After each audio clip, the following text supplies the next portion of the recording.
السلام عليكم ورحمة الله وبركاته. بسم الله والحمد لله والصلاة والسلام على حبيبنا وأسوتنا وقدوتنا وشفيعنا رسول الله صلى الله عليه وآله وسلم. أجمل عمرة، تعالوا نعرف بعد ما نصلي على حبيبنا صلى الله عليه وآله وسلم. حبايبي، أي حد هيطلع عمرة في أي وقت طوال السنة لازم نستحضر هذه الجملة، إن دي تكون أجمل عمرة في حياتنا، إنها تكون عمرة التغيير، إن ما ينفعش أكون زي ما رحت زي ما رجعت، لازم أتغير، أبقى إنسان جديد، أبقى نقطة من أول السطر، أبدأ حياة جديدة مع ربنا سبحانه وتعالى، أتوب من الذنوب، التخلية قبل التحلية، أبدأ حياة إيمانية جديدة، أبقى بروح جديدة بفضل الله سبحانه وتعالى، نملاها كلها طاعة لله سبحانه وتعالى. وعشان تكون أجمل عمرة وأسعد عمرة وتعيشوا أسعد حياة إن شاء الله بعدها، هقول لحضراتكم على 5 حاجات نعملها إن شاء الله هتفرق معاكم جدا لما تيجوا طالعين عمرة بفضل الله سبحانه وتعالى. رقم 1، عدوا معايا. أول حاجة استحضار النية الخالصة لله سبحانه وتعالى. أسأل نفسي واسأل نفسك واسألي نفسك، أنا طالع عمرة ليه؟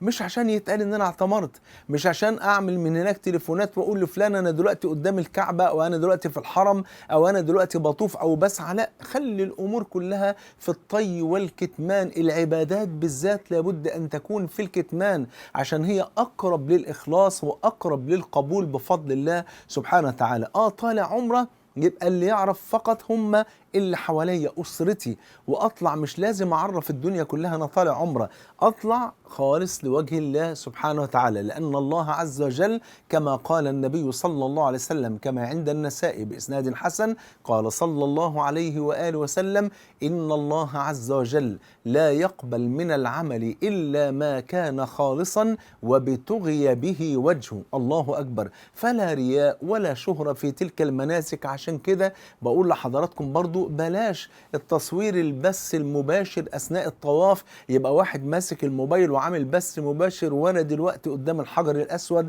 وأنا دلوقتي بطوف حول الكعبة، وأنا بلاش ده كله. لو حد مثلا بيعمل عمرة عن حد مثلا، فمحتاج يصور له مقطع بسيط كده امام الكعبة علشان بس يدعي له دعوتين، مفيش مشكلة، عشان يوصلها له ويعرفه فعلا ان كان بيعمل له عمرة. انما عشان نعمل بث مباشر ونعرف الناس ان احنا دلوقتي في الطواف ولا غير ذلك، خلي العمل لوجه الله، وبلاش اي حاجة يدخل من خلالها الرياء فيكون محبطا للعمل. يبقى ده رقم 1. رقم 2، وانا بقول عناصر سريعا. رقم 2، قبل ما نطلع نتحلل من المظالم. يعني ايه نتحلل من المظالم؟ يعني لو كنت اغتبت حد، احاول بقدر الامكان اتحلل من الغيبة. طب اتحلل من الغيبة ازاي؟ هروح اقول له انا اغتبتك وقلت عليك كذا؟ لا طبعا، ده مدعاة للعداوة. لو رحت اقول لفلان انا قلت عليك كذا، ممكن ما يسامحنيش، انما يعني اقتصر على ان انا ادعي له واستغفر له واكثر من الدعاء له. طب انا مش فاكر انا اغتبت كم واحد يا شيخ محمود، اقول كده: اللهم اغفر لي ولكل من اغتبته، اللهم ارحمني وارحم كل من اغتبته، اللهم يسر رزقه ووسع عليه، اللهم بارك له في زوجته واولاده، اللهم اجعله من اهل الجنه، اللهم اغفر له وارحمه وعافيه. واقعد ادعي له على قد ما اقدر واستغفر له. يا حبذا لو قدرت اعمل للي انا اغتبتهم صدقه جاريه، ولو بمبلغ بسيط، ولو ب50 جنيه ولا 100 جنيه في بناء مسجد ولا اي حاجه، يبقى صدقه جاريه ليهم كده عشان يسامحوني يوم القيامه. ادي بالنسبه للتحلل من الغيبه. طب لو نميمه، واحد وقع بين اتنين او واحده وقعت بين اتنين، لا، لابد تصلح ما بينهم، علشان ما ينفعش هنا بقى ان انا اقول ايه، لا اللهم اغفر لهم، لا، ما انا افسدت ما بينهم، فلابد ان انا اصلح ما بينهم. طب الحاجه الثالثه، خدت فلوس من حد اردها له، طب مش قادر اردها له، ما انت حضرتك او حضرتك هتدفعوا الاف الجنيهات وطالعين عمره، يبقى من باب اولى نسد الفلوس. والله ممكن يكون الفلوس ديت مبالغ ضخمه جدا، خلاص نروح لاصحاب المال ونستأذنهم: سامحوني والله انا مثلا، تقول له مثلا انا كنت واخد منك مبلغ كذا وكنت ما اديتهولكش، بالله عليك تسامحني، وانا هدفع لك المبلغ على شهور على صورة اقساط، وبالله عليك تسامحني. طبعا شيء طبيعي انه هيسامح، ما دمت الحمد لله بتبدي النية الطيبة وبتعتذر باسلوب مهذب وبتدفع له جزء من المبلغ وبعد كده تقسط له الباقي، ما فيش مشكلة. المهم نرد الحقوق لاصحابها بفضل الله سبحانه وتعالى. تمام كده. رقم 3 حبايبي نعملها نسيان الخصومات بقى، مخاصمين ده ولا مخاصمين ده بلاش، يا ريت نتصالح ونتصافى حتى لو مش هنختلط. ما هو ربما يكون الناس دولت ناس صعبين شوية، أو ناس جواهم شر من ناحيتنا، أو ناس بيأذونا، نتصافى ونتصالح ولو برسالة. ممكن يكون حد مش عايز يروح يقعد معاهم ولا عايز يقابلهم، ممكن برسالة من خلال واتساب أو رسالة عادية أو من خلال ماسنجر، أي حاجة، رسالة كده تصالح: السلام عليكم، كل عام وأنتم بخير وربنا يبارك فيكم ويحفظكم، وإن شاء الله نتسامح ونتصافى ونتصالح ابتغاء مرضات الله. فقد قال جل وعلا: وجزاء سيئة سيئة مثلها فمن عفا وأصلح فأجره على الله. والنبي صلى الله عليه وسلم قال كما عند مسلم: تفتح أبواب الجنة يوم الاثنين ويوم الخميس فيغفر لكل عبد لا يشرك بالله شيئا إلا رجلا كانت بينه وبين أخيه شحناء، يعني خصام، فيقال: أنظروا أنظروا، يعني أجلوا، أنظروا هذين حتى يصطلحا، أنظروا هذين حتى يصطلحا. يبقى نتصالح ونتصافى قبل ما نسافر. زي ما قلت لحضراتكم، لو ناس جواهم شر او جواهم حقد علينا او ناس يعني مؤذيين عياذا بالله، نكتفي بالصلح ولو من خلال رساله. طب افرض بعتنا رساله وما ردوش، مش مهم، يبقى احنا كده خلصنا اللي علينا وهم يتحملوا الوزر، ولا حول ولا قوه الا بالله.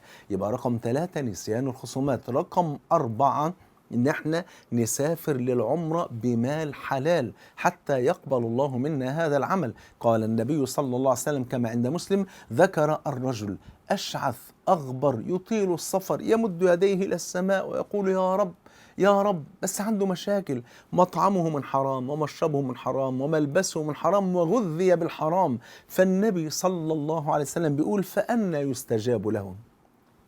اللي زي ده ربنا هيستجيب له ازاي؟ خدتوا بالكم المسألة عاملة ازاي؟ إذا فلا بد إن احنا ننقي المال ونطلع بمال حلال، سواء كان في العمرة أو في الحج، حتى يتقبل الله منا تلك العبادة.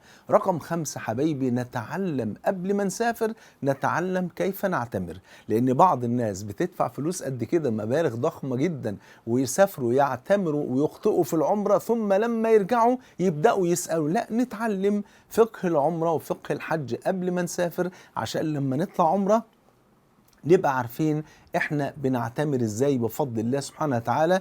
ولما يكون معانا داعية في العمرة او شيخ من المشايخ، نسأله نعمل ايه في هنا، طب نقول ايه هنا، طب نخلي نتم المناسك كلها زي ما النبي عملها صلى الله عليه وسلم، نعمل ايه بالظبط، وهكذا. فيدلكم على ذلك الخير بفضل الله. يبقى 5 حاجات يا حبايبي عشان تبقى اجمل عمرة: استحضار النية الخالصة لوجه الله. رقم 2 نتحلل من المظالم. رقم 3 نسيان الخصومات، نتصالح.